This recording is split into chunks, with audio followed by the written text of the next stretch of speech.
Sud Radio, parlons vrai chez Bourdin, 9h-10h, Jean-Jacques Bourdin. Je sais que vous êtes nombreux à vous poser la question, mais comment se fait-il que Mohamed Amra soit toujours en liberté ?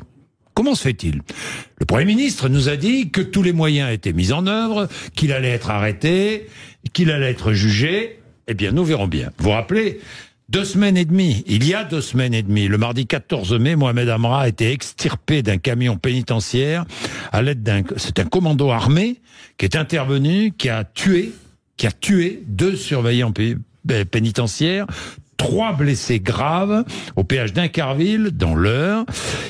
Connu des services judiciaires, Mohamed Amra est devenu l'homme le plus recherché de France. Alors pour parler de cela, nous avons avec nous Christian Flech, ancien directeur de la police judiciaire de Paris. Bonjour. Bonjour Monsieur Bourdin. Merci d'être avec nous. Et David Desclos, ancien braqueur, détenu pendant 10 ans, désormais repenti, humoriste. Vous avez fait 2 cavales de 1 et 5 ans, c'est bien cela ? C'est ça. Alors, d'expérience, j'imagine, c'est pas moi qui le dis, c'est Frédéric Ploquin, mon confrère, qui disait sur RTL il y a quelques jours, pour tenir en cavale, il faut beaucoup de patience. Il faut beaucoup de patience pour tenir en cavale. Il faut beaucoup de patience, beaucoup de vigilance et pas se relâcher surtout. Vraiment pas se relâcher parce que en fait les policiers eux ont le temps. Et ils attendent justement cette fameuse relâche, cette fameuse faille. Et maintenant avec les moyens technologiques et tout, avec le. Alors que faut-il faire ? Vous, comment avez-vous fait ? Moi déjà, j'ai coupé complètement la base téléphone. Plus du tout de téléphone. Mais aucun téléphone. Et surtout de moi, mais de mes complices aussi. De mes complices qui me ravitaillaient, parce que l'erreur vient de là aussi. Par exemple, je donne un petit exemple, un complice qui va avoir son portable à lui, il va dire, bon, moi j'appelle, on va mettre un autre portable en route, qu'on met en route juste pour. Mais si ces 2 portables sont pas loin l'un de l'autre, ils bornent ensemble. Il y a les bornes, il y a tout ça. C'est des petites erreurs, mais déjà donc, la base. Uniquement aucun lien téléphonique. Aucun lien, aucun. Et ensuite, il faut trouver comme on dit, une planque. Une planque, faut de l'argent, beaucoup d'argent. Faut une planque, des personnes vraiment très sûres autour de nous, des personnes vraiment très sûres, parce que comme un policier l'avait dit il y a longtemps, un célèbre policier l'avait dit.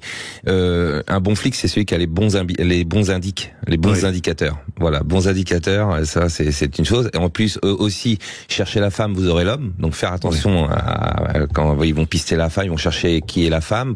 Voilà, c'est plein de petits détails. Moi, avant mes cavales, quand je suis rentré dans le banditisme, j'ai lu les livres de Roger Borniche, des plus grands policiers de France. Ouais, je les ai lus en détail. J'ai tout en détail analysé toute leur façon de faire. Chercher la femme, vous aurez l'homme. Les moyens de communication, les indicateurs, il n'y a pas de bons flics, il n'y a que des bons indices, des choses comme ça. C'est bien sûr qu'il y a des très bons flics, mais c'est une image, c'est pour dire. Mais voilà, j'ai décortiqué les moyens. Comment vit-on ? On vit reclus ? Pas forcément, parce que faut surtout bouger, faut aller le plus loin possible de son quartier, parce que sinon on vit reclus. Vous voyez Redouane Faïd, quand il est resté dans son quartier, il est obligé de porter une djellaba, se cacher, reclus dans un appartement ou quoi. Moi, je suis parti dans le sud, je suis parti en Espagne, je suis parti en Suisse. Voilà, là où où les gens me reconnaissaient pas. Voilà, mais même là, faut faire très attention. Donc voilà, mais sinon, oui, faut vivre. À mon avis, il vit dans une façon très reclus. Ouais, Christian Flech. Non, c'est intéressant, mais c'est vrai. Donc vous aviez plus de vie de famille, plus d'amis, rien. Plus de vie de famille. Ça n'a aucun intérêt, cette vie. Ça n'a aucun intérêt. Exactement. Donc il faut se rendre tout de suite. Faut surtout même pas le faire du tout, quoi. Parce que déjà, voilà, encore une fois, paix à l'âme des surveillants qui sont morts, c'est avoir enlevé 2 vies pour rien, parce que inévitablement ils vont se faire attraper. En fait, les policiers. Ils ont tué pour rien. Ils ont tué pour rien, pour moi. Pour rien, enfin non.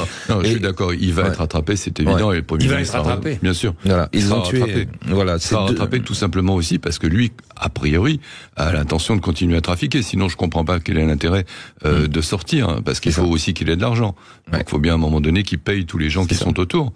Donc, s'il continue à trafiquer, il fera une erreur à un moment donné. Mais peut-il avoir quitté le territoire, peut-être ? Peut-être, oui, bien sûr. Rien n'est impossible. Oui. Et donc la police effectivement est là. Il y a les moyens qui sont en place. Il y a tout un tas de moyens techniques aussi sans doute. C'est ça. Et puis à un moment donné, il y aura une faille. Mais comment faites-vous vous, policiers, s'il est parti, je sais pas, dans un pays étranger, pas forcément l'Espagne, parce que j'imagine que les liens entre pays d'Europe, en Europe, ça fonctionne bien. Vous avez des informations communes, vous partagez vos informations avec les fichiers aussi. Les fichiers, évidemment. Ouais. Évidemment, mais s'il est parti plus loin, s'il est au Maroc, par exemple, ou en Tunisie, ou collaboration entre les pays. Il y a aussi collaboration. Bien sûr. Alors, il n'y a pas une collaboration facile avec tous les pays, mais en tout cas, dans les ambassades de France à l'étranger, il y a un policier ou un gendarme qui est présent au titre d'un attaché de sécurité intérieure. Alors, il n'y a pas ça dans tous les pays, mais dans beaucoup de pays dans le monde.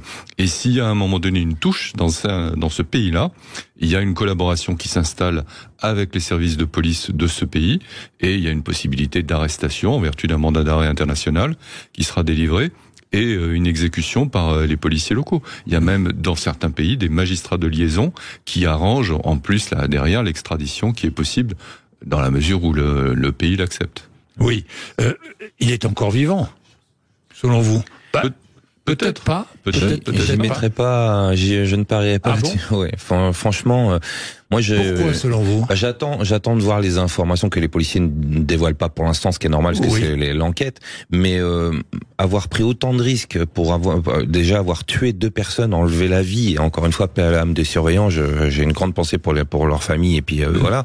Mais avoir tué 200 pour quelqu'un comme ça, soit il a été exfiltré par une bande rivale, ça peut, je dis pas que c'est ça, mais ça pourrait être ça. Une bande rivale qui sera allée jusqu'à tuer 2 surveillants pour l'extraire de sa prison. Une bande rivale étrangère qui n'est, vous voyez, il y a certains qui ont connu la guerre, qui pour eux tuer 2 personnes, c'est voilà, c'est. Oui. Donc je sais pas, j'ai un doute là-dessus, j'ai un petit doute, je dis pas que c'est ça parce que c'est une hypothèse. C'est une hypothèse parce que je sais aussi, je sais aussi que dans les quartiers la nouvelle génération va loin, quoi, va loin. Ils sont de plus en plus violents. Je sais que c'est chaud, quoi, c'est chaud. Et ils ont aussi ce code d'amitié entre eux qui est fort. Et donc peut-être ils en sont arrivés là. Et là, pour moi, si c'est ça, c'est aussi grave, quoi. C'est très grave parce que en fait, voulant sortir leur ami en faisant ça. Ils ont foutu en l'air plusieurs familles en l'air, enfin leur vie à eux et la vie des surveillants et tout ça, c'est des vies de foutus parce que inévitablement ils vont se faire attraper et ils vont morfler la vie de leurs proches, même parce qu'ils vont aller les années de parloir, les années de détention. Bien sûr, mais l'hypothèse de la mort d'Amra, c'est une hypothèse qu'on ne peut pas écarter. Bien sûr, on peut pas l'écarter, donc ça voudrait dire qu'il aurait été enlevé par une bande rivale qui ensuite voilà, mais la bande rivale elle va pas le garder. Donc si elle le tue, elle a tout intérêt à ce que on le sache.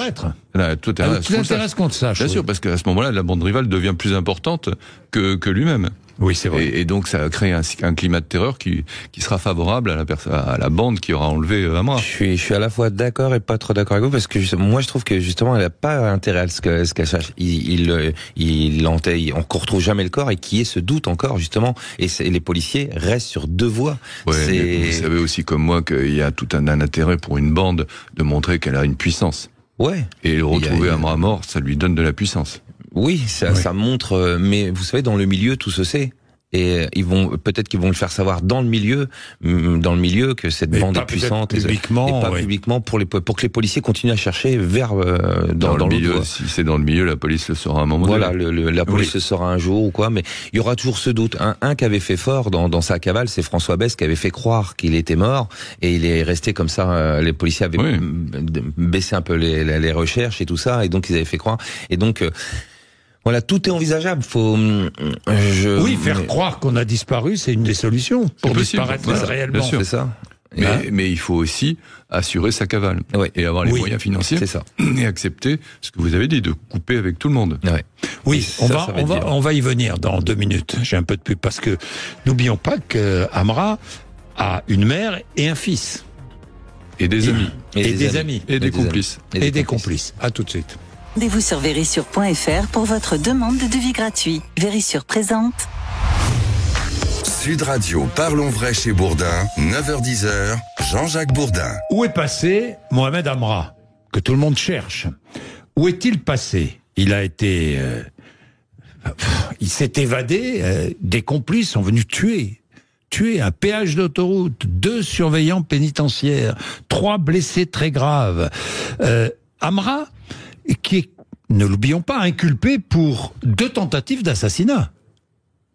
Assassinat à Marseille, je crois. Tentative d'assassinat à Marseille. Oui, à Marseille. Donc là, c'était dans le cadre de rivalité. Vous connaissez bien Amra gérait son trafic dans la région d'Évreux, c'est ça, en Normandie. Rouen, Évreux, en Normandie. Ouais. Mais qu'est-ce qu'il était allé faire à Marseille ? Parce que en fait maintenant à Marseille, des gars des cités parisiennes descendent à Marseille. Il n'y a pas que les Marseillais qui trafiquent à Marseille. Ah d'accord. Et donc il y a un effet dans beaucoup de villes de France. À Marseille, il a tenté d'assassiner des bandes rivales, des membres de bandes rivales. Voilà, depuis sa prison. Depuis sa prison. Ouais. Depuis sa prison. Donc évidemment, on ne peut pas écarter la vengeance. On peut pas l'écarter. Et donc c'est pour ça que je comprends ce que monsieur dit, mais il a organisé sa libération, il l'a organisé depuis sa cellule. Non, il a fait, d'après ce que dit le Parisien, ça n'a pas été démenti, dans sa prison, il avait quand même des capacités techniques d'organiser une tentative de meurtre en région marseillaise, c'est pour ça qu'il est mis en examen. On n'est plus inculpé d'ailleurs, il est mis en examen. Il est mis en examen maintenant. Et donc, en même temps, on voit bien qu'il envisage d'acheter des armes.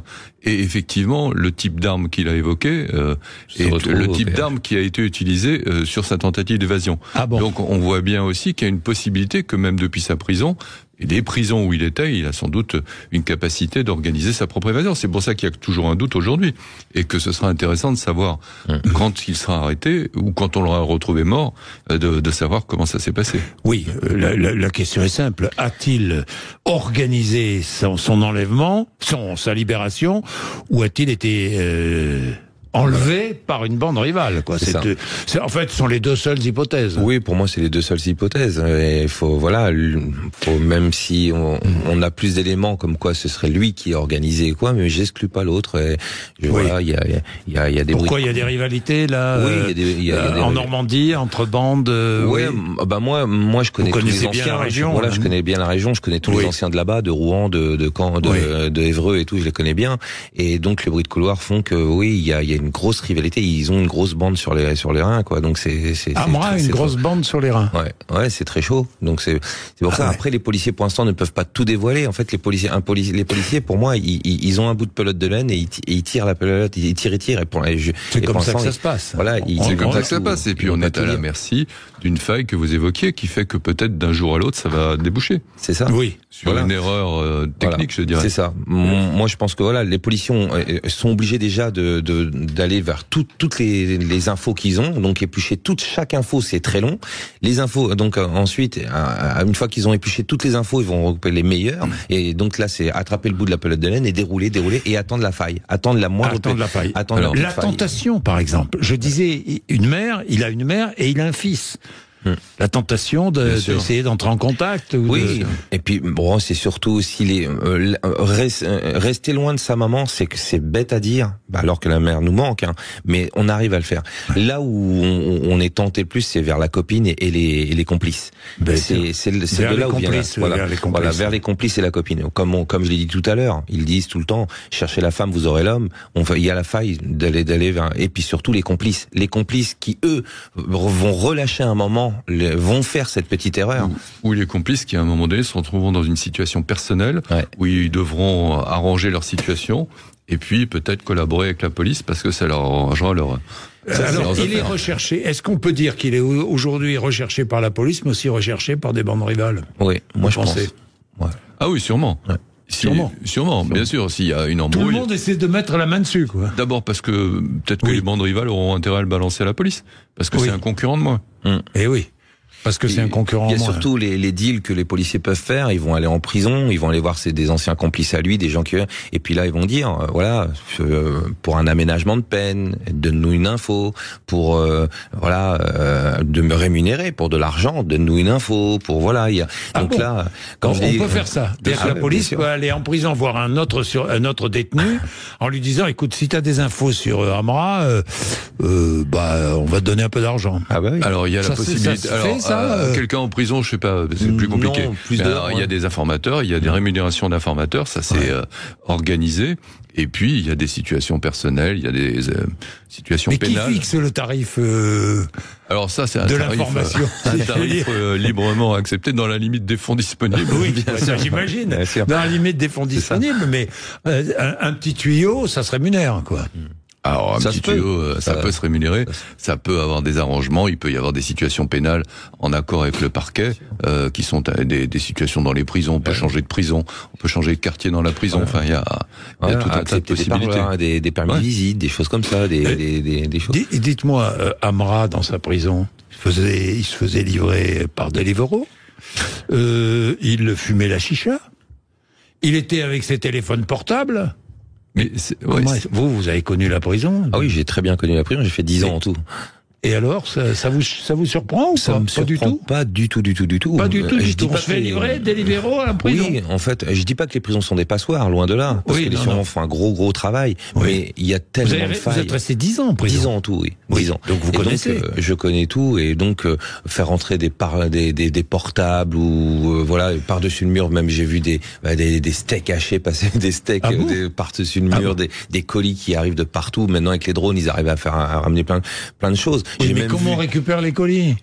C'est très ingénieux en fait. Ils ont avec leur fourchette, ils font un grappin, ils mettent un fil, ils jettent comme un grappin, et donc c'est envoyé dans des filets de pommes de terre bien enveloppés. Et hop, le grappin attrape, il ramène et voilà, ça ramène Et il remonte à la cellule. ça quoi. remonte à- Et ça passe à travers les barreaux. Quoi. Voilà. Ouais. Puis bon, dans les parloirs, ils se coffrent dans l'anus plusieurs choses, et voilà. J'ai vu moi une fois un gars, en plusieurs fois, il s'est fait attraper avant la dernière pièce, un pistolet automatique. Il a fait rentrer en plusieurs fois. Il l'a fait en plein de petits bouts détaillés, et voilà, il était à 2 doigts d'avoir le pistolet complet quand les surveillants ont réussi à tout rattraper. Donc j'ai tellement vu de choses. J'ai vu moi une fois aussi la clé, le surveillant et la clé que le surveillant ouvrait la porte, la cellule d'à côté, ils avaient la clé pour ils préparaient une évasion. Ils avaient la clé. Ils avaient la clé du surveillant, la même clé que le surveillant. Mais comment ça se fait ça? Comment En fait, c'était un surveillant qui était complice. Bon, et je dis pas encore que tous les complices. Encore une fois, Oui, j'ai il y a 10 ans des de prison. surveillants, J'ai très rarement vu de surveillants complices comme ça. Hein. C'est très rare. Hein. On les compte sur les doigts d'une main. Mais en l'occurrence, là, il y avait un surveillant complice qui avait donné la clé. Il voulait faire évader un de ses amis, tout ça. L'évasion d'Amra, elle est en même temps que la publication du rapport sénatorial sur le narcotrafic en France Oui. et sur le rapport de la contrôleuse générale des lieux de privation de liberté sur la situation dans les prisons. Il y a une surpopulation énorme, il y a des surveillants qui sont pas en nombre suffisant, donc il y a une forme de paix sociale qui est achetée et une forme de corruption qui est possible. C'est possible, Donc, mais c'est pas que ça. Franchement, la plupart des choses que j'ai vu rentrer dans les Bien prisons, sûr. c'est par les failles, par les trucs.